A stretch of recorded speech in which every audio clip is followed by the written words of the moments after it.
Bab 2681. Emosi perlawanan. Meskipun agak disayangkan, dengan cara ini kami bisa maju dengan mudah, kata Nagel. Alan mengangguk dan berkata, para kontestan bernama Wang Zanwen dan Li Qingshan, saya sudah pernah melihat pertandingan mereka sebelumnya. Keterampilan dasar mereka solid, dan kekuatan mereka sangat kuat. Menghadapi mereka, ada risiko kalah, tetapi sekarang tidak apa-apa. Keduanya telah mengundurkan diri dari kompetisi. Orang-orang yang mereka bawa dengan tergesa-gesa pasti kurang kuat. Dengan kemampuan kalian, pertarungan 3 lawan 1 mungkin bukan masalah.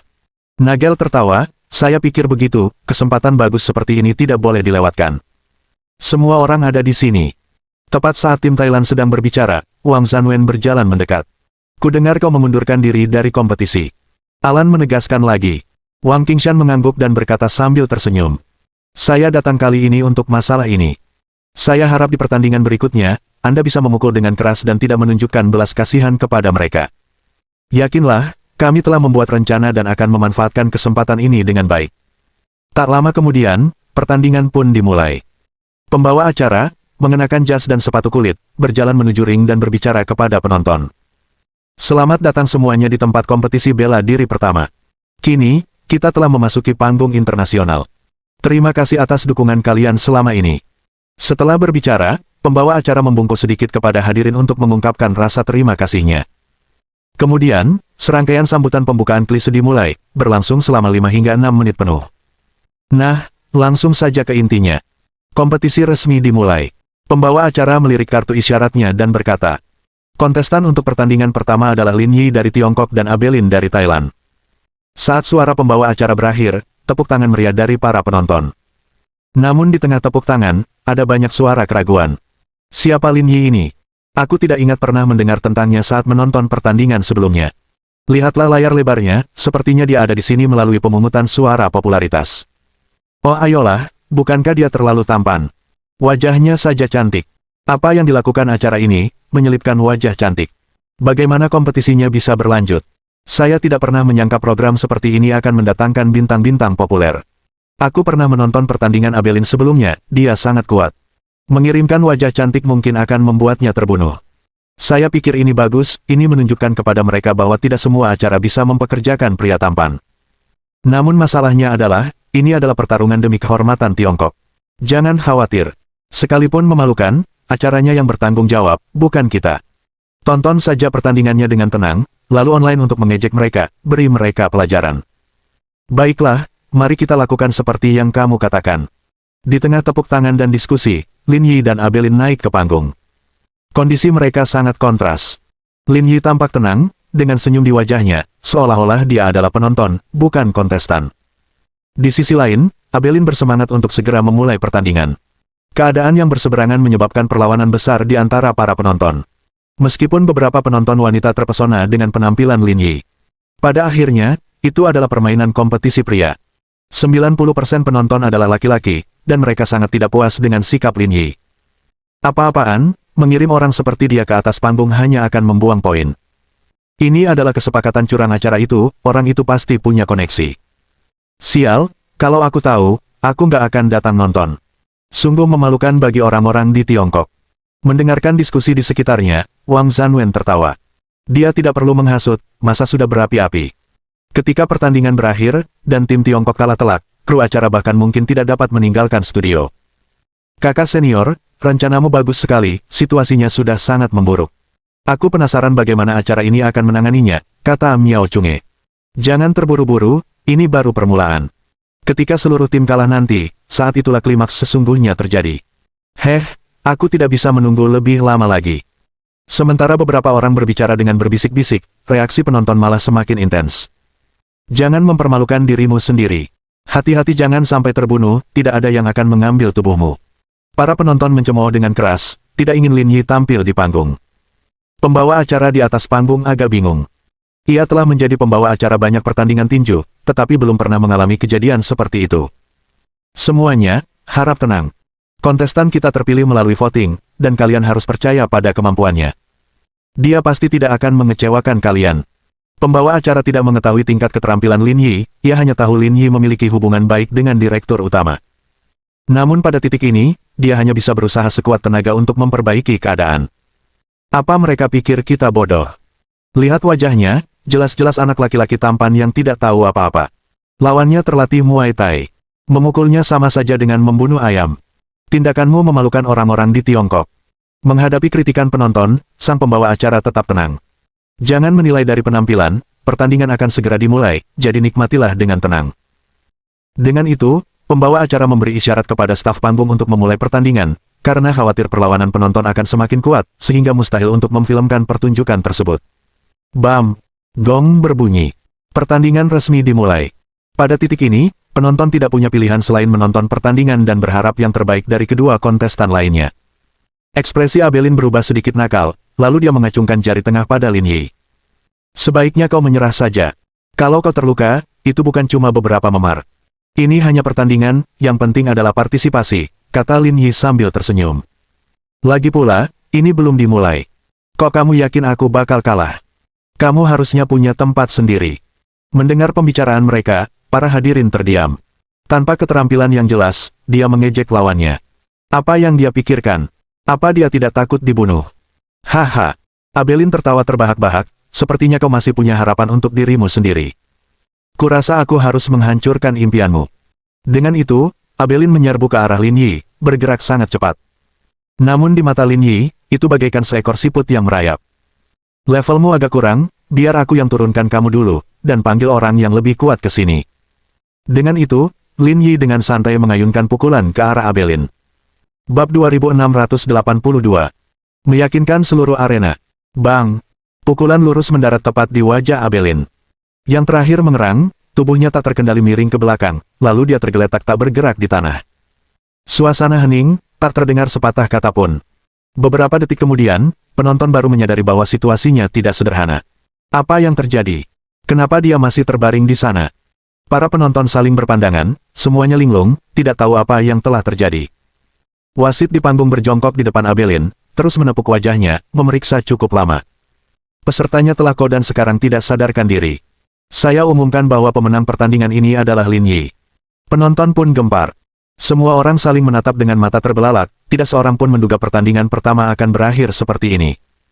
Tidak mungkin, apakah pemuda tampan itu benar-benar baru saja mengko Abelin dengan satu pukulan? Meskipun aku berharap dia akan menang, bukankah hasil ini agak surrealis?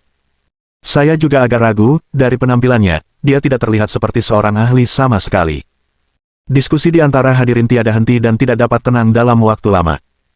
Tak seorang pun dapat mempercayai bahwa seseorang selembut Lin Yi mampu melakukan hal seperti itu.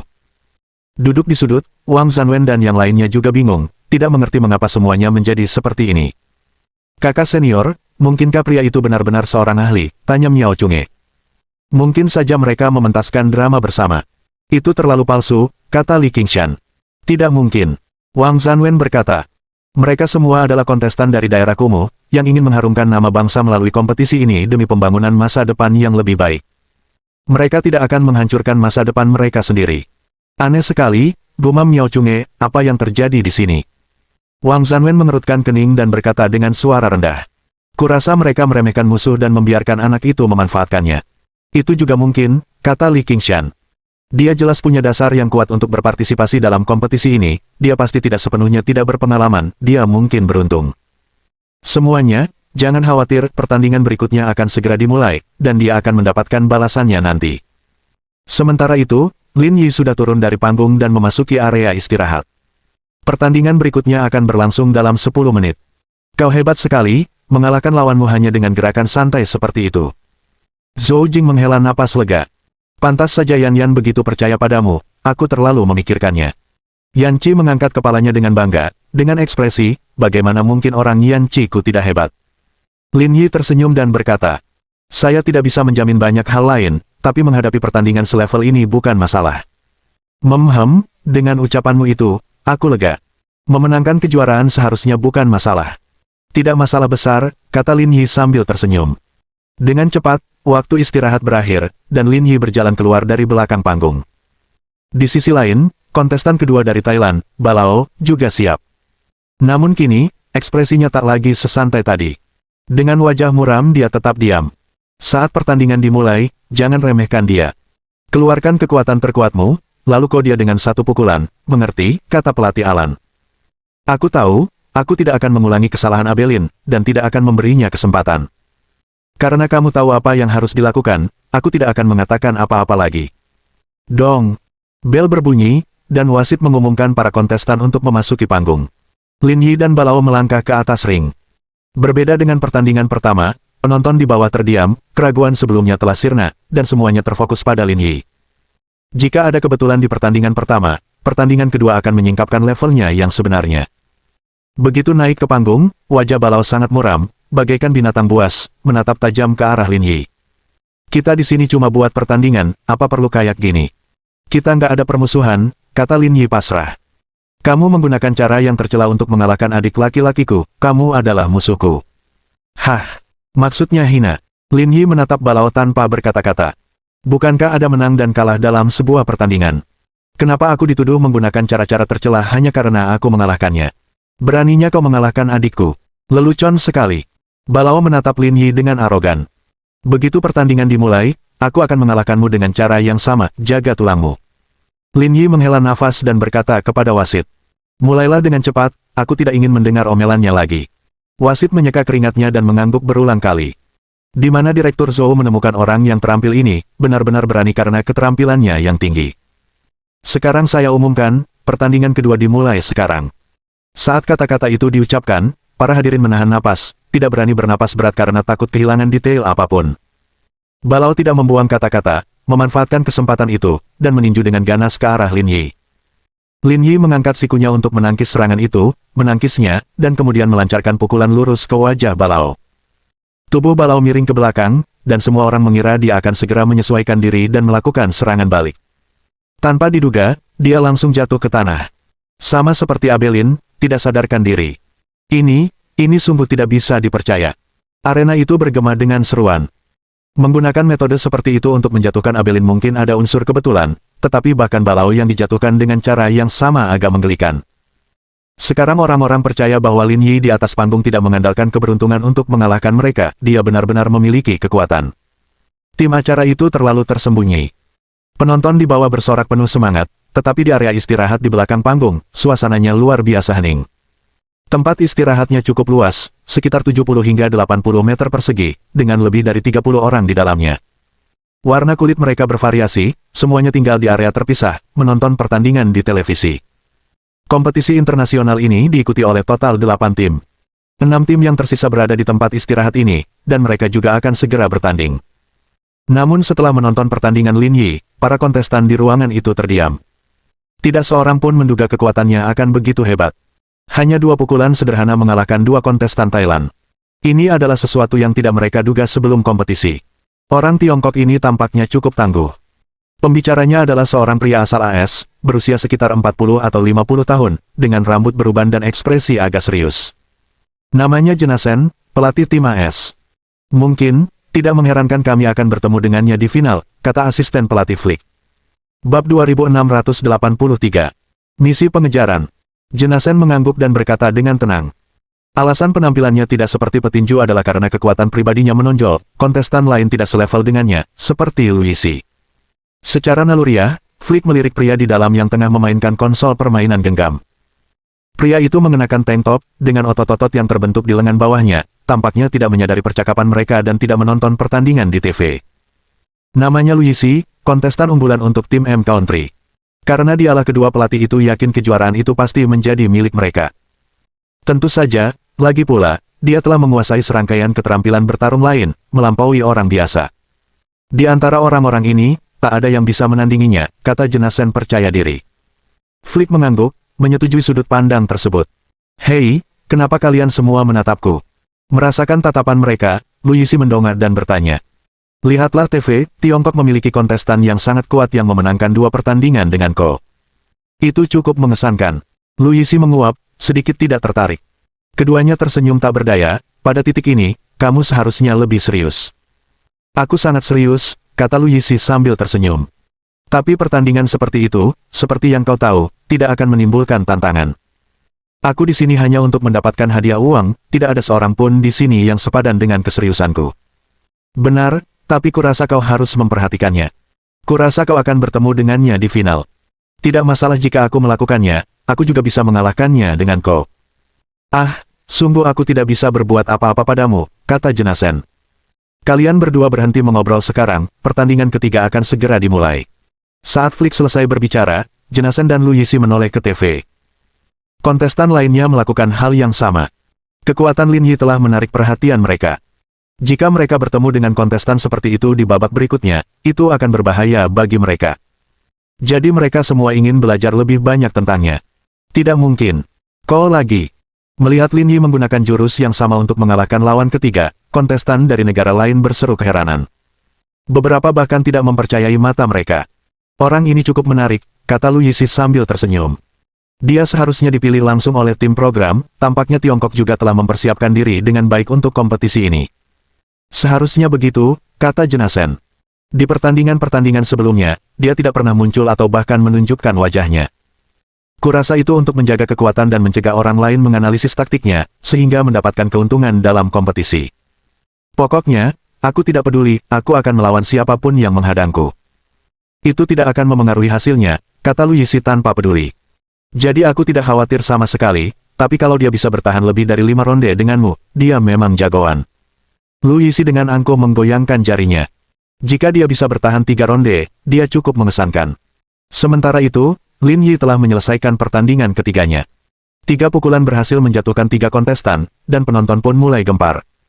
Mereka bahkan memberi Lin Yi julukan One Pang Man. Apakah ada pertandingan lagi hari ini? Tanya Lin Yi. Pertandingan negara lain berikutnya. Sesuai jadwal, pertandingan kalian berikutnya akan berlangsung 3 hari lagi, jadi kalian harus bersiap terlebih dahulu. Tidak masalah. Lin Yi berkata. Jika tidak ada yang lain, aku akan pergi dulu. Kalian berdua lanjutkan saja, aku akan menelepon kalian nanti untuk mengatur makan. Kita semua berteman, tidak perlu seformal itu. Setelah beberapa basa-basi sederhana, Lin Yi dan Yan Qi bersiap untuk pergi. Tetapi kemudian telepon Lin Yi berdering, itu adalah panggilan dari Chen Zhengli. Saya akan menjawab panggilan ini. Lin Yi berkata pada Yan Qi, minggir, dan menjawab panggilan itu. Kakak Chen, apakah kamu ingat kompartemen rahasia di Kutub Yin? Yang dirusak paksa? Ya, aku ingat. Hasil investigasi sudah keluar. Beberapa sidik jari tertinggal, dan berdasarkan tanda-tanda kerusakan, kami yakin benda itu baru saja rusak, mungkin beberapa hari yang lalu. Mempertimbangkan faktor-faktor ini, barang-barang di dalam Tiang Yin seharusnya diambil oleh orang asing itu. Saya mengerti. Ada kabar terbaru lagi. Belum ada informasi untuk saat ini, masih dalam tahap penyelidikan dan pengujian. Baiklah, terus kabari aku jika ada berita. Mengakhiri panggilan, pikiran Lin Yi kembali ke makam perunggu. Sekarang sudah pasti barang-barang itu telah diambil oleh orang-orang asing itu. Sepertinya perjalanan ke sana perlu segera dilakukan. Dering, dering, dering. Saat itu, telepon Lin Yi berdering lagi, kali ini Liu Hong yang menelepon. Bos Liu. Lagi sibuk apa? Jika aku bilang aku ikut pertandingan tinju, apakah kamu percaya? Berhentilah bicara omong kosong, lebih baik kau katakan saja kau di rumah bersama anak-anak. Lin Yi tertawa, tidak mengatakan apa-apa lagi. Meneleponku saat ini, apakah itu berarti ada misi? Saya tahu tentang masalah makam perunggu. Saya baru saja berdiskusi dengan Tetua Liang, kami ingin Anda segera pergi ke sana dan mengambil barang-barangnya. Peninggalan Tiongkok kita tidak boleh berakhir di luar negeri, dan ini melibatkan peradaban Tilia, jadi kita tidak boleh lalai.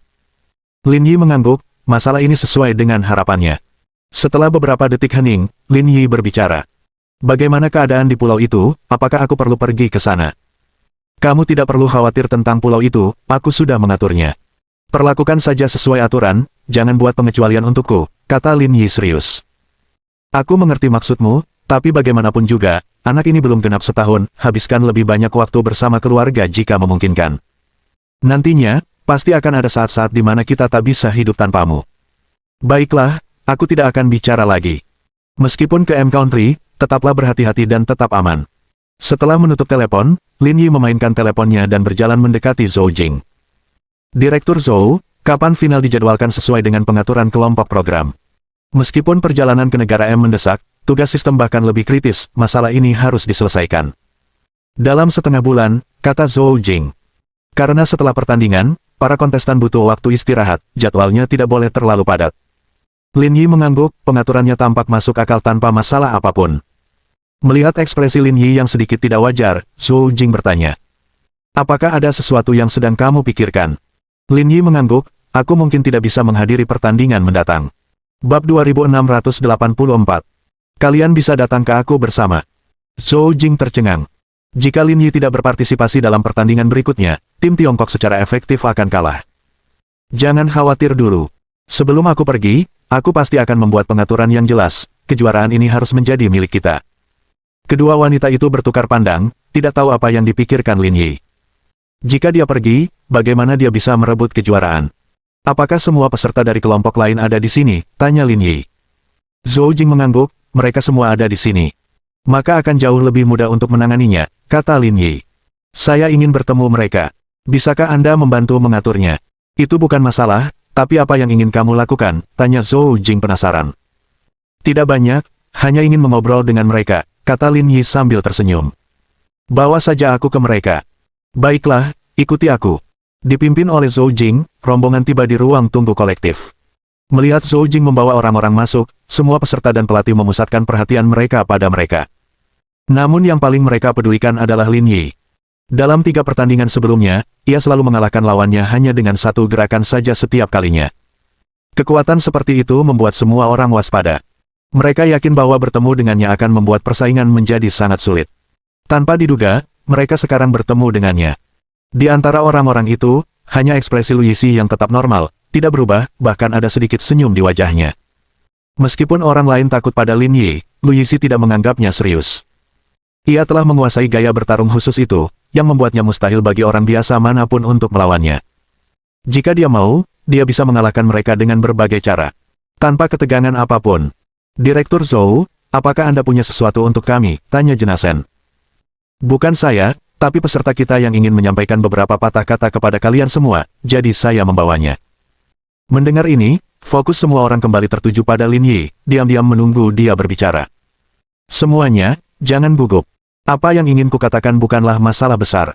Lin Yi berkata, karena alasan pribadi, saya mungkin tidak akan berpartisipasi dalam pertandingan mendatang. Dengan kata lain, saya bermaksud untuk mengundurkan diri. Mendengar Lin Yi bermaksud mundur, bisik-bisik pun bermunculan di ruang tunggu. Mundurnya Lin Yi merupakan kabar baik bagi semua orang. Karena bersaing dengannya sulit bagi siapapun. Kalau mau mundur, silakan saja. Ngapain kasih tahu kami, kata Jenasen. Berkat Lu Yixi, suasana hatinya menjadi sangat tenang. Apakah dia memundurkan diri atau tidak, hal itu tidak akan mempengaruhi hasil akhir. Meskipun saya berniat mundur, saya tetap ingin memenangkan kejuaraan, jadi saya datang untuk berdiskusi dengan semua orang. Mendengar kata-kata itu, semua orang kecuali Yan Qi tercengang. Tidak seorang pun mengerti maksud Lin Yi, termasuk Zhou Jing. Anda memundurkan diri, tetapi masih menginginkan kejuaraan, kata peserta Jepang, Takakura Taichi. Ya, itulah yang kupikirkan. Lin Yi berkata. Setelah saya mengundurkan diri, saya harap kalian semua bisa santai di pertandingan berikutnya dan biarkan peserta kita menang, maka tidak akan ada masalah. Awalnya, Lin Yi berpikir untuk memanggil sekelompok orang untuk bertanding atas namanya sendiri, yang niscaya akan mengantarkannya pada suatu kejuaraan. Tetapi itu adalah tugas sistem, yang harus diselesaikannya secara mandiri. Jika dia membiarkan kelompok membantu, kelompok itu berisiko gagal dalam menjalankan tugasnya. Jadi dia memilih jalan ini. Kau sedang bermimpi. Meminta kami untuk bersikap santai, tanya Takakura Taichi. Tidak, ini bukan tentang sengaja bersikap santai. Ayo kita lakukan pra-pertandingan, kalau kau kalah, lakukan saja apa yang kukatakan. Lin Yi berkata sambil menyeringai. Kalian bisa datang sendiri-sendiri atau bersama-sama. Selama kalian bisa mengalahkanku, anggap saja permintaanku batal. Semua orang sedikit menyipit. Kata-kata itu semakin mengejutkan mereka. Dia ingin bertarung dengan semua orang di sini, apakah dia bermimpi? Kami tahu kalian kuat, tapi kalian juga harus punya batas. Semua yang berdiri di sini tidak lemah, kata Takakura Taichi. Aku tahu levelmu, itu sebabnya aku mengatakan ini. Lin Yi berkata, kalau setuju, tanda tangani surat pernyataan sekarang. Kalau tidak, ayo kita mulai. Jangan pikir kami takut padamu.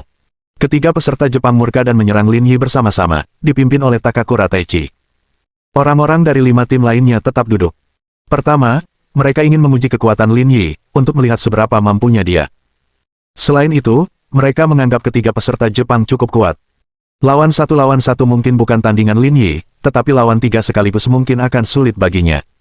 Bang! Gerakan Lin Yi sangat cepat. Melihat Takakura Taichi menyerang lebih dulu, ia menendang perutnya. Yang terakhir terbang mundur, jatuh ke kursi, tampak sangat acak-acakan. Dua serangan berikutnya hampir bersamaan. Lin Yi mengulurkan kedua tangannya untuk menghadapi mereka, mencengkeram lengan mereka dan menarik tajam ke arahnya. Tubuh mereka langsung kehilangan keseimbangan, terjatuh ke arah belakang Lin Yi. Lin Yi berbalik dan menendang mereka masing-masing, meninggalkan mereka tergeletak di tanah, tidak bisa bangun. Melihat Lin Yi dengan mudahnya menjatuhkan 3 orang, anggota dari tim lain tidak dapat lagi tetap duduk. Satu orang yang tidak sebanding dengannya dapat dimengerti, mengingat keterampilannya. Tetapi bagi 3 orang yang menyerang bersama-sama dan tetap saja kalah, dan itu sangat mudah. Hasil tersebut membuat semua orang waspada. Ada lagi yang mau mencobanya. Semua orang saling bertukar pandang, dengan saling pengertian di mata mereka. Orang Tiongkok ini terlalu sombong, ayo kita beri dia pelajaran. Orang yang berbicara adalah orang Korea bernama Park Siandong. Mendengar perkataannya, orang-orang dari 4 tim berdiri. Hanya tim Amerika yang tetap tidak tergerak. Dari sudut pandang mereka, itu tidak ada hubungannya dengan mereka, tidak ingin membuang-buang waktu. Apakah kamu yakin tidak ingin bergabung? Lin Yi menatap tim Amerika dan bertanya. Apapun yang terjadi, itu tidak akan memengaruhi hasil akhir, jadi kami tidak akan berpartisipasi, kata Jenasen. Sangat percaya diri. Lin Yi terkekeh. Kecenderungan orang Amerika untuk berpura-pura sudah sangat dalam. Siapa tahu, mungkin keterampilan berpose He Yuan dipelajarinya saat belajar di Amerika. Kalau begitu, santai saja, aku tidak terburu-buru pergi. Jenasen mengabaikan Lin Yi. Dalam pandangannya, pemandangan di hadapannya adalah pertarungan orang-orang yang biasa-biasa saja. Dan orang Cina yang arogan ini, yang dikelilingi banyak orang, tidak akan bernasib lebih baik. Hehe, aku akan menikmati acaranya saja. Bab 2685. Goji Berry di dalam cangkir termos. Karena kamu tidak mau datang, aku akan berurusan dengan mereka dulu, baru bertarung denganmu. Kalau tidak, aku tidak akan merasa tenang. Lin Yi menenangkan diri dan memandang orang-orang dari 4 tim lainnya. Pertandingan berikutnya akan segera dimulai, jadi sebaiknya kamu bertindak cepat. Jangan terlalu sombong.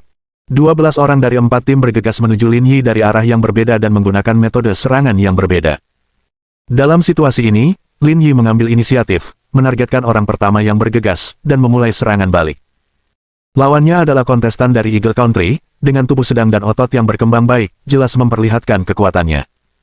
Namun meski begitu, di hadapan Lin Yi, dia tetap tidak ada tandingannya, dia ditendang begitu saja, sambil memegangi dadanya, tidak dapat bangun. Untuk menghemat waktu, Lin Yi jarang bersikap serius. Tubuhnya bermanuver di tengah kerumunan, menggunakan satu pukulan pada satu waktu untuk menjatuhkan semua kontestan ini. Seluruh prosesnya bahkan tidak memakan waktu semenit pun. Saat belasan orang tergeletak di tanah dan tidak dapat berdiri, Zhou Jing membelalakan matanya, diliputi rasa takjub. Dia tahu Lin Yi kuat tetapi tidak tahu kalau dia sekuat ini. Mampu melumpuhkan belasan orang dalam satu tarikan napas dan masih tetap rileks, itu benar-benar luar biasa kuatnya. Melihat kejadian itu, orang-orang dari tim negara M tidak dapat lagi duduk diam, tidak mampu menjaga ketenangan. Jenasen memasang wajah muram, ini bukan hasil yang ingin dilihatnya. Belasan orang menyerang bersama-sama dan bahkan tidak melukainya, membuatnya menilai ulang Lin Yi. Tanpa sadar, Jenasen menatap ke arah Lu Yixi. Pada titik ini, mengirimkan 2 anggota tim lainnya tidak akan menyelesaikan masalah. Hanya dia yang bisa menekan orang di depannya dari Tiongkok. Dan semua orang yang hadir yang dikalahkan oleh Lin Yi juga memandang Lu Yixi. Sebelum pertandingan dimulai, mereka tahu Lu Yixi adalah orang yang sangat kuat. Jika pertarungannya 1 lawan 1, mungkin tak seorang pun bisa menjadi lawannya. Sekarang orang dari Tiongkok ini ingin menantang semua kontestan sendirian, maka hanya dia yang memenuhi syarat untuk melawannya. Lu Yixi meletakkan konsol gamenya, menatap Lin Yi, mengangkat bahu, dan berkata, "Saya tidak menyangka akan ada orang sekuat itu dari Tiongkok, Anda benar-benar mengejutkan saya." "Sepertinya kamu yang terkuat di tim negara M," kata Lin Yi sambil tersenyum. "Bisa dibilang begitu." Lu Yixi juga tenang dan berkata, "Kamu sudah mengalahkan mereka semua. Aku jamin kamu akan menang di posisi kedua, menurutku kehormatan ini cukup bagus, dan kalah dari kami itu wajar, dan semua orang bisa menerimanya. Bagaimana menurutmu?" Lin Yi mengangkat alisnya, menatap Lu Yixi. "Maksudmu, wajar saja kalau kalian, orang-orang di negara M, lebih kuat daripada orang-orang di Tiongkok. Bukankah begitu?" Lu Yixi menunjukkan ekspresi berlebihan, "Sudah seperti ini sejak lama, apakah kamu masih ragu?" "Hehe." Lin Yi mencibir, "Kalau begitu, aku benar-benar ingin bertarung denganmu dan melihat seberapa lama kau bisa bertahan melawanku." "Berapa lama saya bisa bertahan?" Seolah merasakan penghinaan, ekspresi Lu Yixi berubah serius, dan berkata, "Sepertinya jika aku tidak memberimu pelajaran hari ini, kau tidak akan mengakui kesalahanmu." Lu Yixi berdiri dan berjarak kurang dari 1 meter dari Lin Yi. Aku siap, kau bisa bergerak kapan saja. Kita tidak selevel, aku akan membuatmu mengerti perbedaan di antara kita. Suara mendesing. Lin Yi mengangkat kakinya dan menendang dengan kecepatan luar biasa, tidak memberi Lu Yixi waktu untuk bereaksi. Tendangan itu mendarat tepat padanya. Yang terakhir menjerit dan tubuhnya terbentur tembok. Ruang istirahat yang dibangun sementara itu ikut bergetar bersamanya. Bagaimana ini mungkin? Melihat kondisi Lu Yixi yang menyedihkan, Jenas Shen tercengang. Ia bergegas berlari ke arahnya, dan mendapati bahwa lelaki itu sudah pingsan, tidak bereaksi sama sekali. Seluruh tempat itu sunyi senyap, dan kontestan lainnya bahkan tidak berani bernapas. Mereka mengira dengan Lu Yixi yang maju, dia pasti bisa mengalahkannya, tetapi tak disangka, hasilnya adalah kos 1 pukulan. Dan hasilnya lebih menyedihkan daripada orang lain. Lin Yi menepuk debu di pakaiannya dan berkata, "Kita sudah hampir selesai lebih awal, seharusnya tidak ada yang keberatan dengan keputusanku, kan?" "Tidak, sama sekali tidak, kejuaraan ini milikmu, kita tidak akan berkompetisi lagi, kita akan santai saja di pertandingan selanjutnya." Itu membuatku tenang. Lin Yi menoleh ke Zhou Jing dan Yan Qi dan berkata, "Mintalah seseorang untuk membuat draft perjanjian nanti, dan masalah ini akan selesai." Zhou Jing mengangguk. Saat ini suasana hatinya sedang agak rumit, tidak tahu bagaimana menjelaskannya. Meskipun kompetisinya sangat ketat, namun pada akhirnya menghasilkan juara yang sudah ditentukan sedemikian rupa, sehingga terasa seperti dipermainkan oleh takdir. Setelah meninggalkan ruang istirahat, Lin Yi mengobrol dengan Zhou Jing sebentar dan kemudian pergi bersama Yan Qi. Mereka pertama-tama kembali ke hotel dan kemudian memesan penerbangan untuk keesokan paginya. Namun Lin Yi tidak pergi ke Yanjing dan malah kembali ke Zonghai terlebih dahulu. Karena sudah lama keluar, dan kali ini pergi ke negara M, siapa tahu butuh waktu berapa lama untuk kembali, jadi dia memutuskan untuk pulang dulu sebelum berangkat.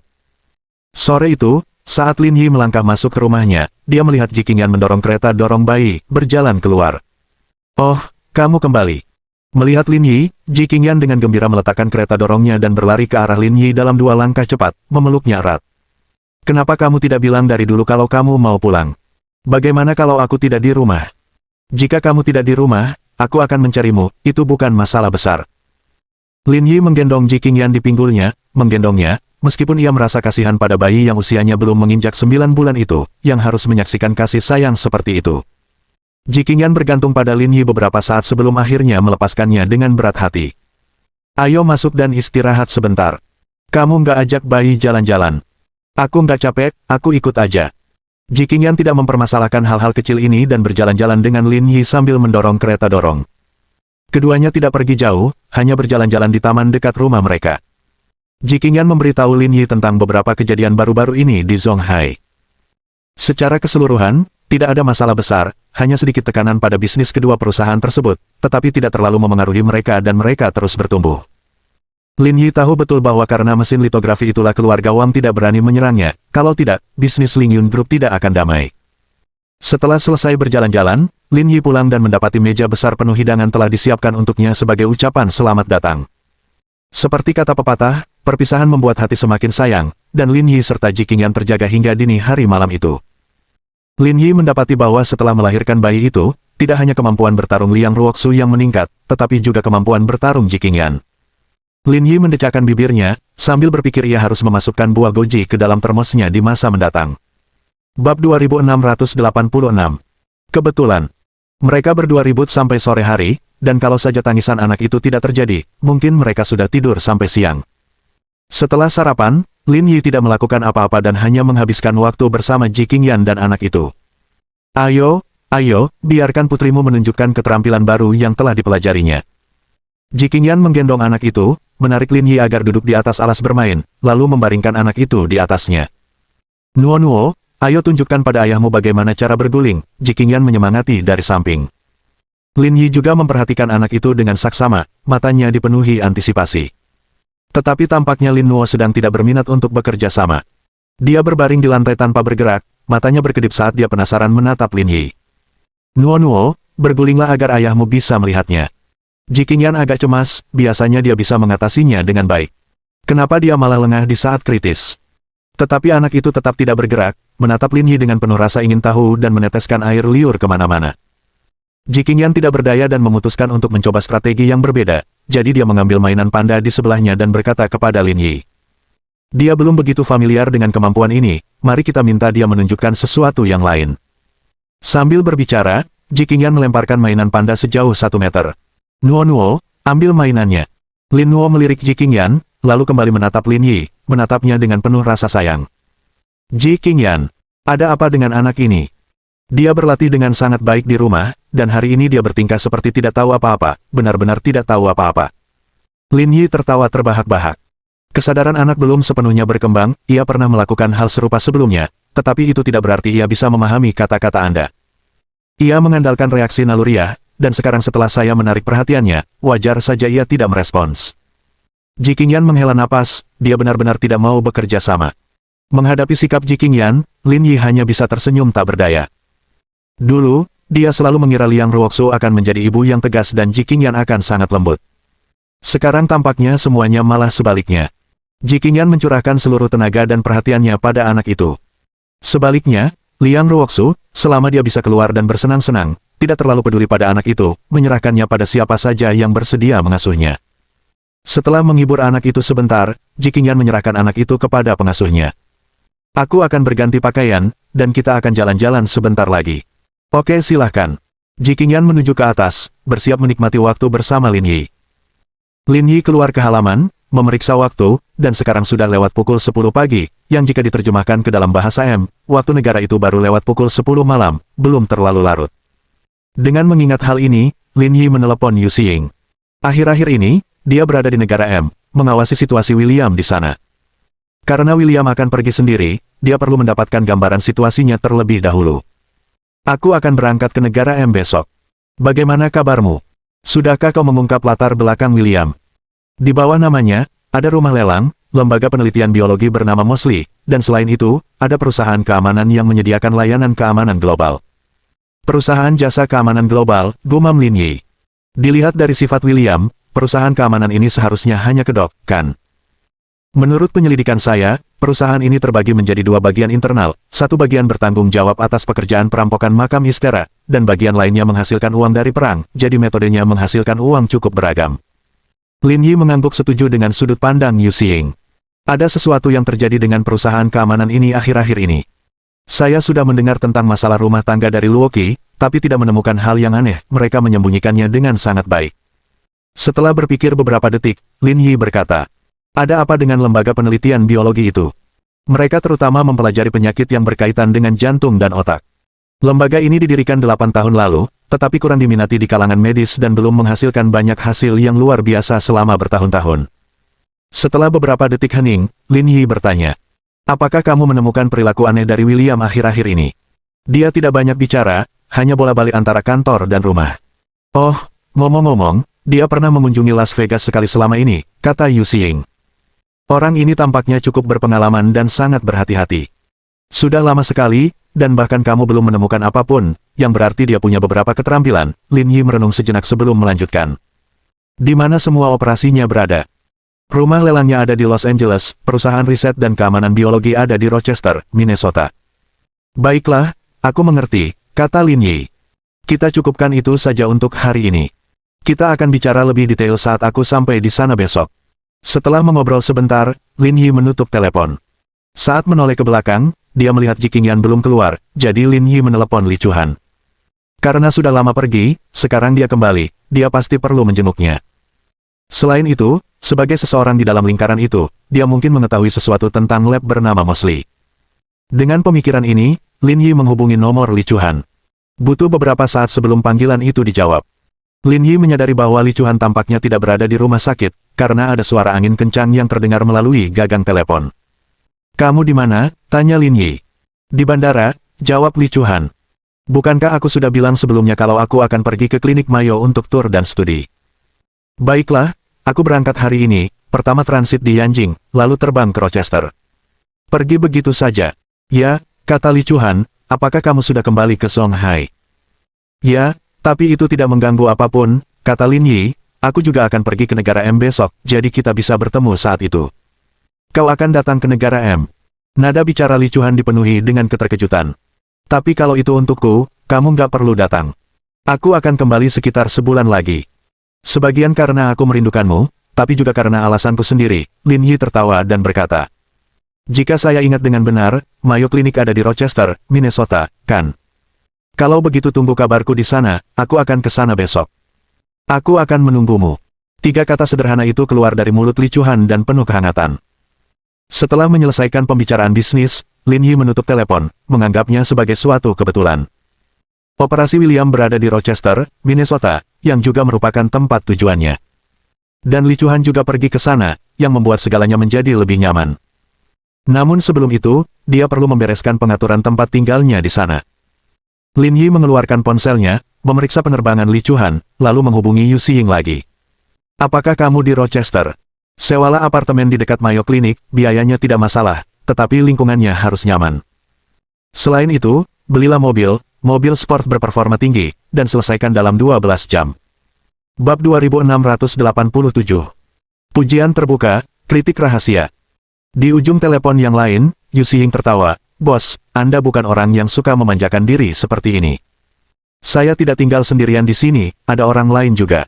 "Aku mengerti, sarang cinta rahasia," kata Yu Xiying penuh arti. "Aku tahu kau akan mengatakan itu." Lin Yi tidak membantah dan berkata, "AA3214, periksa penerbangan ini. Pesawat ini akan mendarat di Bandara Rochester sekitar 10 jam lagi. Temui seseorang bernama Li Chuhan. Nanti aku kirimkan nomor teleponnya. Apakah dia direktur bedah jantung dari rumah sakit Huasan?" Setelah mengatur urusan untuk Li Chuhan, Lin Yi menutup telepon. Segalanya sudah beres di rumah. Dia akan meluangkan waktu untuk bertemu Wang Ying dan Qin Han, lalu berangkat ke Rochester. Tak lama kemudian, Ji Qingyan keluar dari ruangan. Meski baru saja melahirkan, bentuk tubuh Ji Qingyan masih terjaga dengan sangat baik. Celana jeans biru yang melilit kakinya yang panjang dan indah membuat bentuk tubuhnya tampak lebih tinggi dan proporsional. Pinggangnya yang awalnya ramping kini menjadi lebih menonjol, menonjolkan kemegahan proporsi tubuhnya. Kencan mereka tidaklah aneh, makan, berbelanja, menonton film, seperti pasangan muda lainnya. Selain itu, Lin Yi berbicara dengan Ji Qingyan tentang pengaturannya. Yang terakhir tidak banyak bicara tentang hal itu, pergi ke negara M tidak dianggap masalah besar. Di mata Ji Qingyan, hanya pergi ke tempat-tempat terbelakang yang mungkin menimbulkan risiko. Setelah berbelanja sekitar pukul 5 lewat sedikit, mereka kembali dan membuat rencana untuk makan malam bersama Qin Han dan yang lainnya. Semua orang minum bersama sampai dini hari sebelum mengakhiri acara. Keesokan paginya, setelah sarapan, Lin Yi berangkat. Ji Qingyan memeluk Lin Yi dengan tenang selama lebih dari setengah menit. Cinta yang mendalam tidak terucapkan oleh kata-kata. Tidak ada kata-kata lagi yang dibutuhkan di antara mereka berdua. "Pergilah sekarang, jangan khawatir tentang urusan di rumah." Lin Yi dengan lembut memeluk Ji Qingyan, "Terima kasih atas semua usahamu."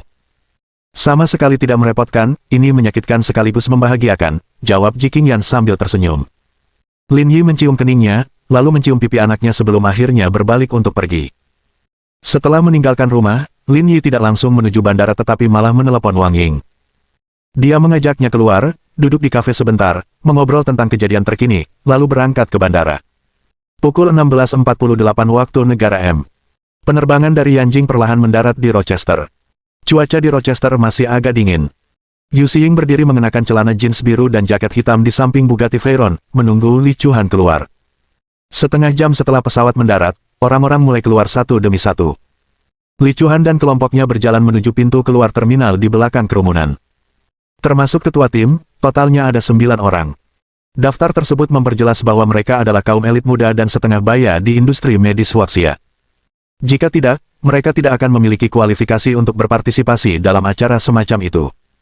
Begitu kita keluar dari bandara, semua orang harus tetap dekat denganku. Pembicaranya adalah seorang pria parubaya yang berusia sedikit di atas 50 tahun, mengenakan kacamata berbingkai hitam, memancarkan kesan yang sangat berbudaya. Namanya Zheng Tiejun, ketua tim untuk acara ini dan seorang tokoh terkemuka di bidang penyakit menular di Huaxia. Ada bus antar jemput di luar. Pertama, kita akan ke hotel untuk istirahat. Tidak ada kegiatan yang direncanakan hari ini, jadi semua orang bisa mengaturnya sendiri. Tuan Zheng, saya tidak akan bergabung dengan kalian semua malam ini, saya akan langsung menuju titik pertemuan besok. Berbicara seorang wanita berambut panjang, berusia 30-an, mengenakan legging hitam dan mantel panjang biru, dengan pakaian yang elegan. Namanya Gu Jialin, wakil direktur bedah jantung di rumah sakit Huaxi. Pengalamannya mirip dengan Li Chuhan, yang telah bekerja jangka panjang di negara M sebelum kembali ke Huaxi 6 bulan lalu. Setelah 6 bulan evaluasi, ia langsung dipromosikan menjadi wakil direktur, yang menunjukkan potensinya yang sangat besar. Apakah kamu punya rencana lain? Tanya Zheng Tiejun. Pacarku akan menjemputku nanti, kita akan pergi makan malam ini. Kelompok itu agak terkejut mendengar hal itu. Gu Jialin telah kembali ke negaranya, jadi bagaimana mungkin dia punya pacar dari negara M? Menjalani hubungan jarak jauh di usia ini tampaknya agak tidak praktis. Pacar saya bekerja di bidang perdagangan luar negeri, berbisnis di sini. Gu Jialin menyesuaikan rambutnya, menunjukkan senyum yang agak bangga dengan sedikit kesan superioritas. Dia kebetulan sedang dalam perjalanan bisnis ke Minnesota bersamaan dengan acara kami, jadi ini kesempatan yang sempurna untuk bertemu dan berkencan. Ah, begitu, kata seorang dokter wanita yang menemani mereka. Pantas saja kalian semua pakai baju bermerek, mantel berberi yang kalian pakai itu hampir setara dengan gaji tahunanku. Sepertinya kalian benar-benar punya pacar yang kaya. Oh, dia hanya pekerja biasa, jangan goda aku, kata Gu Jialin. Lagi pula, kudengar pacar Direktur Li juga cukup kaya, kau tidak bisa begitu saja menyalahkanku. Gu Jialin sangat cerdas dalam sanjungan dan kritikannya, sehingga menambah sedikit kesan superioritas pada dirinya. Meskipun pengalaman mereka cukup mirip, jika dibandingkan lebih dekat, Li Chuan sebenarnya sedikit lebih unggul. Hal ini karena magang Li Chuan berada di kantor pusat Mayo Clinic. Sementara itu, Gu Jialin pergi ke cabang di Florida. Walaupun bagus, jika dibandingkan dengan kantor pusat, masih kurang. Setelah kembali ke negaranya, Li Chuan pergi ke rumah sakit Huasan yang lebih bergengsi dan memantapkan posisinya sebagai direktur utama, sementara Gu Jialin tetap menjadi wakil direktur. Yang terpenting, keduanya berkecimpung di bidang bedah jantung, sehingga perbedaan mereka terlihat jelas. Gu Jialin peduli terhadap hal-hal ini karena dia mempunyai rencana lain untuk masa depan, dia tidak ingin tinggal di rumah sakit selamanya tetapi bercita-cita untuk berkarir di jabatan publik. Namun, tidak diragukan lagi, Li Chuan lebih menonjol dalam industri mereka, menyebabkan Gu Jialin mendapat cukup banyak tekanan, mendorongnya untuk terus mencari cara untuk membuktikan dirinya. Dia tidak punya banyak uang, hanya menjalankan perusahaan kecil, jangan salah paham. Mengenai Lin Yi, Li Chuan tetap bungkam. Karena identitasnya cukup istimewa, mengungkapkannya kepada publik mungkin akan menimbulkan masalah yang tidak perlu. Jadi, untuk waktu yang lama, hanya sedikit orang di departemen itu yang mengetahui hubungan Li Chuan dengan Lin Yi, sementara yang lain tidak menyadarinya. Perusahaan kecil tetaplah perusahaan, lebih baik daripada pergi bekerja, seseorang setuju. Saya sekarang mengerti, saat ini, mengandalkan pekerjaan untuk membeli rumah tidaklah realistis, memulai bisnis sendiri adalah caranya. Wah, bukankah Direktur Gu beruntung sekali karena menemukan pacar kaya yang bahkan telah memperluas bisnisnya ke negara M. Baiklah, tidak ada yang istimewa, kata Gu Jialin. Pacarku sedang menungguku di luar, jadi aku tidak akan mengobrol dengan kalian semua, aku pergi sekarang. Bab 2688. Operasi orang kaya. Apa terburu-buru, kata seorang dokter wanita. Kita semua di sini, kenapa kamu tidak mengizinkan kami bertemu dengannya? Takut bertemu orang. Semua orang ikut tertawa. Mana mungkin. Aku tidak takut terlihat. Gu Jialin menyisir rambutnya, ayo jalan bareng, kita sudah hampir sampai. Kerumunan orang itu, mengobrol dan tertawa, berjalan keluar. Jiali, di mana pacarmu? Tanya beberapa rekan wanita yang penasaran, sambil berjingkat-jingkat dan melihat sekeliling. Gu Jialin melirik sekelilingnya lalu melambaikan tangan kepada seorang pria berjas. Zhou Ze. Mengikuti pandangan Gu Jialin, semua orang melihat seorang pria berusia 30-an mengenakan setelan jas, berdiri di samping Mercedes S-Class. Mendengar panggilan Gu Jialin, pria berjas itu mula-mula menoleh ke belakang, lalu berlari kecil ke arahnya. Jiali, pacarmu hebat sekali, mengendarai S-Class. Mobil itu pasti harganya lebih dari 1 juta, seseorang berkomentar kagum. Lebih dari 1 juta di dalam negeri, sedikit lebih murah di luar negeri. Walaupun lebih murah, mungkin bukan sesuatu yang bisa dibeli orang biasa, iri deh, haha. Oh, berhentilah menggodaku, ini tidak sehebat yang kau pikirkan. Saat mereka berbicara, pacar Gu Jialin, Zhou Ze, berjalan mendekat. Sayang, perkenalkan. Ini rekan-rekanku dari kampung halaman, yang akan menemaniku di acara ini. Zhou Ze mengulurkan tangannya dan menyapa semua orang satu persatu. Rochester adalah markasku, karena kalian sudah di sini, aku akan mengatur acaranya malam ini, semoga kalian semua bisa bergabung. Kelompok itu bertukar pandang dan kemudian menoleh ke Zheng Tiejun. Dia adalah ketua tim untuk acara ini, dan banyak keputusan bergantung pada pengaturannya. Kami banyak sekali, jadi kami tidak mau merepotkan Anda. Zheng Tiejun, orang yang berterus terang, tidak mau memanfaatkan tawaran itu. Apa masalahnya? Kita bukan orang luar. Lagi pula, kita perlu makan malam di suatu tempat, kata Gu Jialin. Zheng Tiejun ragu sejenak, lalu melirik yang lain. Kalau tidak ada yang lain, ayo pergi. Melihat Zheng Tiejun setuju, Gu Jialin dengan bangga berkata, "Kalau begitu, semuanya beres. Semua orang taruh barang bawaan kalian di hotel dulu, dan aku akan mengirim pesan malam ini. Saya punya rencana lain untuk malam ini, jadi saya tidak akan bergabung," kata Li Chuan. Li Chuan adalah seseorang yang lebih menyukai ketenangan. Bahkan untuk pertemuan departemen, dia jarang hadir. Lebih jauh lagi, dengan orang-orang asing di delegasinya, dia pun semakin tidak berminat untuk pergi. "Kenapa tidak datang?" kata Gu Jialin. "Tentu, perjalanan ini untuk pertukaran profesional, tapi ini juga kesempatan untuk perjalanan yang didanai. Menginap di hotel itu membuang-buang kesempatan. Aku benar-benar ada urusan, kita bisa atur waktu lain." Melihat Li Chuan menolak lagi, semangat Gu Jialin untuk menyelenggarakan makan malam pun memudar. Dia berharap dapat memanfaatkan makan malam itu sebagai panggung untuk memamerkan keunggulannya kepada semua orang, terutama di depan Li Chuan, yang menurutnya melampauinya dalam banyak hal. Jika dia tidak hadir, makan malam itu akan kehilangan separuh maknanya. "Kau tidak bisa membodohiku, kau tidak punya teman di sini, apa yang mungkin kau lakukan?" kata Gu Jialin. "Karena Anda juga ahli bedah kardiotoraks, kita bisa bertukar pikiran." Sebelum Gu Jialin bisa menyelesaikannya, sebuah suara menyela. Semua orang menoleh ke arah suara itu dan melihat seorang wanita, anggun dan anggun, berjalan ke arah mereka. Ia mengenakan celana jin biru, sepatu bot hitam, dan jaket. Penampilan dan sosoknya begitu memikat dan tak terlupakan. Melihat Yu Xiying mendekat, Li Chuan sedikit terkejut. Ingatannya bagus, dan dia ingat Yu Xiying. Dia bertemu dengannya sekali di rumah sakit ketika sesuatu terjadi pada Lin Yi.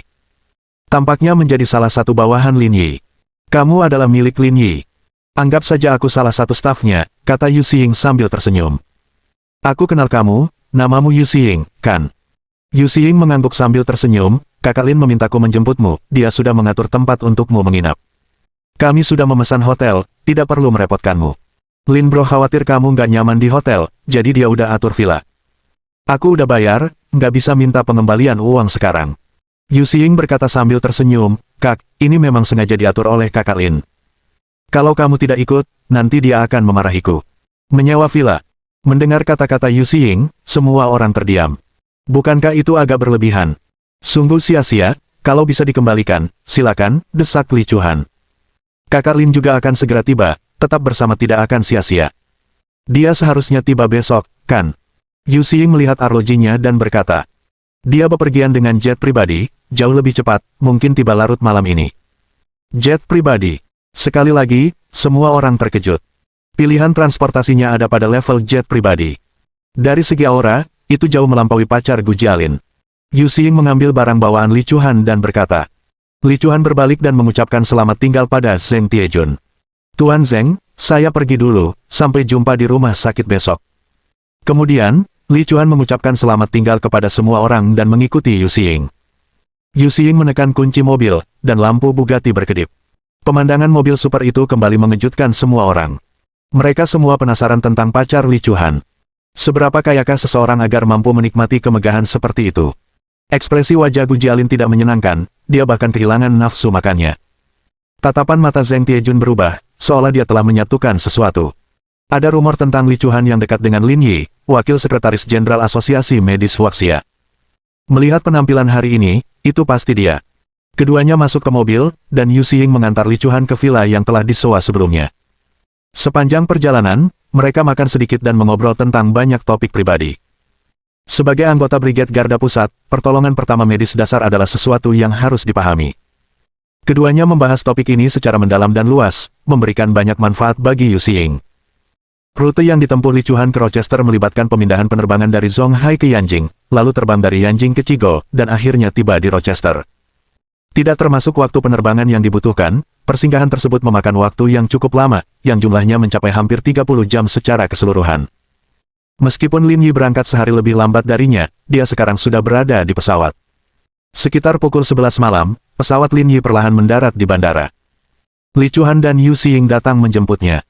Li Chuan membenamkan kepalanya di dada Lin Yi, "Kamu tidak beristirahat di rumah dan bergegas ke sini, kamulah yang kelelahan." Sikap yang begitu intim, Li Chuan hanya berani melakukannya saat berada di luar negeri. Baginya, di negeri asing ini, Lin Yi benar-benar miliknya. Sambil berdiri di samping, Yu Xiying diam-diam menoleh. Diberi makan banyak makanan anjing bukanlah pengalaman yang menyenangkan. Ketiganya tidak berlama-lama di bandara. Lin Yi dan Li Chuan langsung pergi dengan mobil sport mereka, sementara Yu Xing kembali ke villa sewaan dengan mobil sewaan. Li Chuhan dengan penuh perhatian memotong beberapa buah dan menyeduh 2 cangkir kopi, lalu duduk diam sendirian. Aku membawa beberapa materi baru, coba lihat apakah kamu kenal seseorang.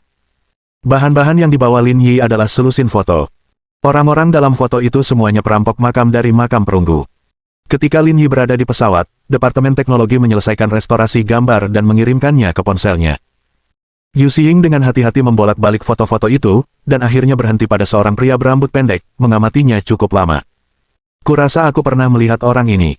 Dia muncul di perusahaan keamanan William, tapi tidak sering, hanya sekali. Orang biasa tidak akan memiliki ingatan sebaik itu. Namun di Brigade Garda Pusat, ini semua adalah mata pelajaran standar. Dan dalam hal ingatan, Yu Xing unggul dalam aspek ini. Sepertinya mereka lebih berhati-hati dari yang kubayangkan. Lin Yi tersenyum, hanya seorang pengusaha perampok makam, tak kusangka dia begitu teliti. Faktanya, dia tidak bisa lagi dianggap sebagai pengusaha perampok makam murni, kata Yu Xing. Dia telah melakukan banyak hal keji di luar negeri. Kurasa karena alasan-alasan inilah yang membentuk kepribadiannya. Lin Yi mengangguk, memilih untuk tidak melanjutkan topik. Apakah Anda sudah mencoba meretas jaringan keamanan mereka? Saya sudah mencoba, tapi kemampuan saya terlalu buruk. Saya tidak berani menyelam lebih dalam karena takut ketahuan, kata Yu Xing. Kalau memang ini perlu, kita butuh ahli dari brigade untuk menanganinya. Perlu saya panggilkan mereka. Untuk sesuatu yang sekecil ini, jika kita harus memanggil brigade untuk meminta bantuan, di mana wajah tim kita? Lin Yi berkata, masalah perusahaan keamanan itu bisa dikesampingkan. Aku punya firasat masalah sebenarnya mungkin ada di laboratorium itu. Kamu curiga ada yang mencurigakan di laboratorium itu? Lin Yi mengangguk dan berkata, dalam perjalanan ke sini, saya meminta Xiao Bing memeriksa kondisi laboratorium. Selama 8 tahun beroperasi, laboratorium ini sangat tidak mencolok dan belum menerima investasi eksternal apapun, semuanya dikendalikan oleh William sendiri. Di negara seperti M, operasi ini tidak logis. 8 tahun, dengan investasi dan keuntungan yang sama sekali tidak proporsional, sungguh tidak sejalan dengan cara kapitalis dalam melakukan sesuatu. Keluarga Yu Xing juga sangat kaya, dan dia ahli dalam cara berinvestasi dan menghasilkan uang. Upaya penuh cinta namun tidak layak secara ekonomi seperti ini tidak akan berhasil di China, apalagi di M. Itulah sebabnya saya pikir mungkin ada masalah dengan lab ini, dan upaya lebih besar harus difokuskan di sini. Saya sudah terbiasa dengan medan di sekitar laboratorium. Tidak terlalu sulit untuk menyusup, kata Yu Xing. Lin Yi mengangguk, adakah gerakan baru dari William akhir-akhir ini? Tidak ada, kata Yu Xing. Mereka sudah mendapatkan barang-barang dari makam, seharusnya mereka melanjutkan ke langkah berikutnya, tetapi belum ada aktivitas dari balai lelang. Balai lelang ternama lainnya juga belum mengumumkan lelang apapun baru-baru ini. Sepertinya semuanya terhenti. Ada 2 kemungkinan. Pertama, mereka mungkin mencoba mendapatkan patung itu dari Zhang Yufo untuk melengkapi 1 set sebelum melelangnya. Yu Xing mendengarkan dengan tenang, dan setelah beberapa detik terdiam, berkata, saya merasa kemungkinan untuk melelangnya rendah. Itulah poin kedua saya, kata Lin Yi. Setelah semua usaha yang dilakukan untuk mendapatkan benda ini, melelangnya akan menjadi hal yang biasa. Aku juga berpikir begitu, kata Yu Xing. Tapi ngomong-ngomong soal kemampuan patung itu sangat berharga. Kalaupun saya punya, saya tidak akan menukarnya dengan teknologi mesin litografi yang lengkap sekalipun. Memang, kata Lin Yi sambil tersenyum. Membongkar rahasianya dapat berdampak pada seluruh umat manusia. Mendengar itu, mereka saling bertukar pandang, memahami pikiran masing-masing. Saudara Lin, apakah kamu juga berpikir bahwa laboratorium Mosley hanya kedok, dan penelitian yang sebenarnya ada pada patung dari makam itu? Mosley, Li Chuhan tiba-tiba menyela. Kau tahu tentang laboratorium ini? Tanya Lin Yi terkejut. Kali ini rencana perjalanan kita termasuk mengunjungi laboratorium ini. Kebetulan sekali, seru Lin Yi. Seberapa banyak yang kamu ketahui tentang laboratorium ini? Ia menghususkan diri dalam generasi jaringan otak dan penekanan gagal jantung, kata Li Chuhan. Ada gen dalam DNA manusia yang disebut KAT7. Menurut penelitian ilmiah yang relevan, jika gen ini dapat dipecahkan, rata-rata umur manusia dapat diperpanjang setidaknya 20 tahun. Namun, penelitian ini sangat khusus, hanya Johns Hopkins dan Universitas Toyo yang terlibat dalam penelitian serupa secara global, tanpa banyak kemajuan selama bertahun-tahun. Setelah penjelasan Li Chuhan, keduanya tiba-tiba mendapat pencerahan. Apakah menurut Anda proyek ini layak? Melihat proyeknya sendiri, saya rasa proyek ini tidak layak, tetapi signifikan. Jika kondisinya memungkinkan, saya juga ingin terlibat dalam penelitian semacam itu. Mengapa? Karena sains adalah tentang menciptakan kemungkinan dari hal yang tidak mungkin, memperluas batas hal yang tidak diketahui, kata Li Chuan sambil menyibakkan rambutnya ke samping. Beberapa hal membutuhkan seseorang untuk melakukannya. Seperti batch pertama mobil listrik produksi dalam negeri, jika semua orang hanya menonton dan tidak berani mengambil langkah pertama, industri otomotif Tiongkok akan mati suri, apalagi berkembang. Lin Yi mengangguk.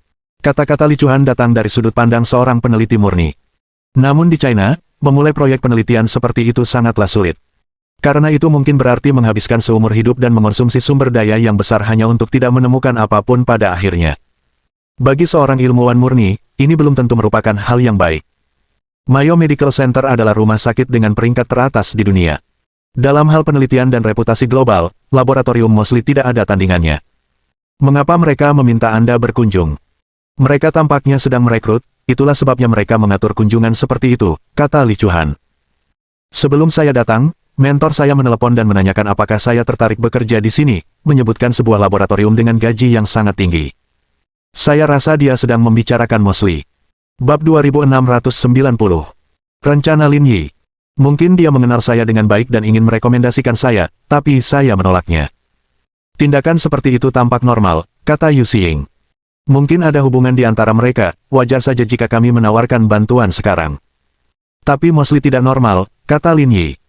Kalau cuma kenalan biasa sama William, nggak terlalu serius sih, tapi kalau sudah kerjasama yang mendalam, semuanya jadi rumit. Apa yang dikatakan Lin Yi juga merupakan hal yang dikhawatirkan Yu Xiying. Tak seorang pun dari mereka menduga bahwa Li Chuan akan terlibat sedikit dalam masalah ini. Apakah guru-guru Anda menghadiri acara yang Anda datangi? Li Chuan mengangguk, dia adalah orang yang bertanggung jawab atas acara ini, dan dia bertanggung jawab atas semua hal terkait. Itu membuat segalanya jauh lebih mudah. Bos, bagaimana kita harus menangani masalah ini selanjutnya? Tanya Yu Xiying. Kamu pergi ke perusahaan keamanan dan awasi semuanya, cobalah temukan beberapa orang di foto itu, kata Lin Yi. Saya akan menangani urusan laboratorium. Apakah kamu berencana untuk menyusup? Lin Yi mengangguk dan berkata, mereka datang untuk tur studi kali ini, dan dengan identitasku, mudah untuk menyelinap masuk. Setelah itu, seharusnya tidak terlalu sulit untuk masuk ke Mosley.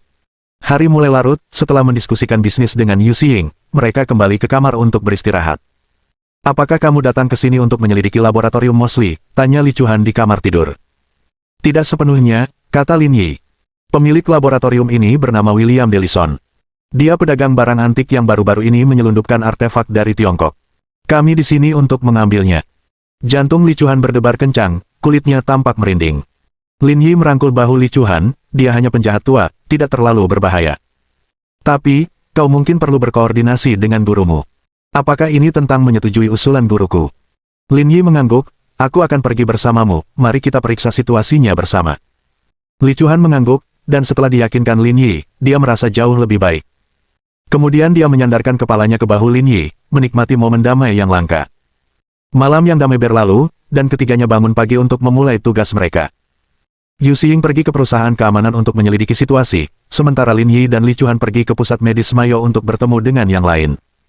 Lin Yi memarkir mobil, melirik pintu masuk rumah sakit, dan melihat banyak orang berkumpul.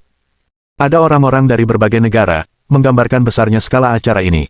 Pria parubaya itu seharusnya menjadi pemimpin tim, kata Lin Yi sambil menatap Zheng Tiejun. Li Chuan mengangguk, namanya Zheng Tiejun, Kepala Departemen Penyakit Menular di Union Medical College dan pakar penyakit menular di seluruh dunia.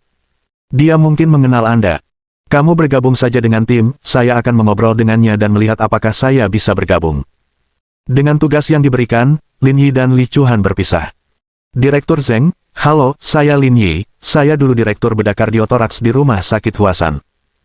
Kepala Sekolah Lin, di lingkaran ini, jika Anda perlu memperkenalkan diri, maka kerja keras saya selama bertahun-tahun akan sia-sia, kata Zheng Tiejun. Keduanya mengulurkan tangan, dengan cepat menutup jarak di antara mereka. Seseorang yang terkenal di industri medis Huaxia seperti Zheng Tiejun tentu mengenal Lin Yi. Bukan hanya karena jabatannya sebagai Wakil Sekretaris Jenderal Asosiasi Medis Huaxia tetapi juga keterampilan klinisnya yang luar biasa. Dalam pandangan Zheng Tiejun, bakat Li Chuan sudah sangat luar biasa. Tetapi bila dibandingkan lebih dekat, Lin Yi tampak lebih mengesankan. Sayangnya, ia meninggalkan sistem medis, yang cukup disesalkan. Direktur Zheng, Anda terlalu baik, kata Lin Yi. Bisakah saya ikut serta dalam studi wisata ini? Itu bukan masalah, tetapi Anda hanya dapat hadir sebagai ketua tim karena slotnya sudah ditetapkan dan tidak dapat diubah, kata Zheng Tiejun. Tapi itu tidak akan memengaruhi hal lain, itu hanya masalah identitas. Saya tidak mempermasalahkan identitasnya, yang penting saya bisa masuk dan mendapatkan wawasan. Zheng Tiejun tertawa terbahak-bahak, itu tidak masalah sama sekali, serahkan saja padaku. Terima kasih, Direktur Zheng. Kita semua berada di pihak yang sama, tidak perlu bersikap formal seperti itu. Saat keduanya berbincang, gumaman terdengar dari tim Li Chuhan. Li Chuhan, apakah pria tampan itu pacarmu? Li Chuhan merapikan rambutnya, tidak membenarkan atau menyangkal, hanya tersenyum lembut, memancarkan kehangatan dari dalam. Ya ampun, pacarmu tampan sekali. Tampan bukan intinya dia kaya. Siapa di antara kita yang sanggup beli jet pribadi? Direktur Li, hidupmu sungguh indah, aku bahkan tak bisa bermimpi menemukan pacar sepertimu. Tidak berlebihan seperti yang kau katakan, dia hanya orang biasa. Jangan terlalu memperhatikannya. Li Chuhan adalah orang yang rendah hati dan tertutup, dia tidak ingin mengungkapkan terlalu banyak tentang urusan pribadinya. Meskipun dia tampak pendiam dan tidak aktif secara sosial, dunia batinnya lebih kaya daripada orang lain. Dia tidak membutuhkan hal-hal eksternal untuk menunjukkan kemampuannya. Tapi aku merasa seperti pernah melihatnya sebelumnya, seperti kita pernah bertemu. Dulu dia kepala departemen di rumah sakit Huasan kami dan bekerja di departemen yang sama dengan saya. Sekarang dia sudah keluar. Para penonton mengeluarkan suara panjang, menatap Li Chuhan dengan ekspresi nakal. Jadi, bahkan direktur kita yang terhormat, Li, punya waktu untuk menyimpan semua itu dalam keluarga. Li Chuhan tersipu, bagaikan gadis muda yang baru saja memasuki masa dewasa, setiap gerakannya dipenuhi dengan keindahan dan cahaya. Jangan terlalu fokus pada urusanku, lebih baik pikirkan studi banding yang akan datang saja. Atas dorongan Li Chuhan, semua orang mengganti topik pembicaraan. Meskipun ini adalah acara pertukaran global, saya khawatir mereka akan menahan diri. Itu sudah pasti. Meskipun kedokteran tak mengenal batas, mustahil mereka mau membagikan teknologi canggih mereka secara cuma-cuma. Benar, meskipun mereka menyembunyikan beberapa hal, itu bisa dimengerti. Pelajari apa yang bisa kamu pelajari, dan hasilnya akan baik. Jangan khawatir, semuanya itu tidak akan terjadi. Sementara semua orang sibuk, Bu Jialin melangkah maju. Menurutmu mereka akan benar-benar terbuka? Itu tidak mungkin, kan? Mereka pasti akan menyimpan sesuatu saat berurusan dengan orang luar, tapi saya dulu bekerja di Mayo, dan saya kenal semua orang di sini. Sedikit salam akan membuat semuanya lancar. Mohon dukungan dari omom ante-ante sekalian, buat subscribe atau sharekan novel Mimin ke Facebook kalian, agar channel Mimin bisa terus berkembang. Dengan begitu, Mimin bisa lebih semangat untuk up novel seru lain ke depannya. Buat teman-teman yang sudah subscribe dan sharekan novel Mimin, Mimin ucapkan terima kasih sebanyak-banyaknya. Sekiranya teman-teman menghadapi masalah video diputar dalam bahasa Inggris, coba tukar kepada bahasa Indonesia original melalui cara ini. Semasa mendengarkan, pencet tombol setting di atas kanan video, pilih audio track dan tukar bahasa.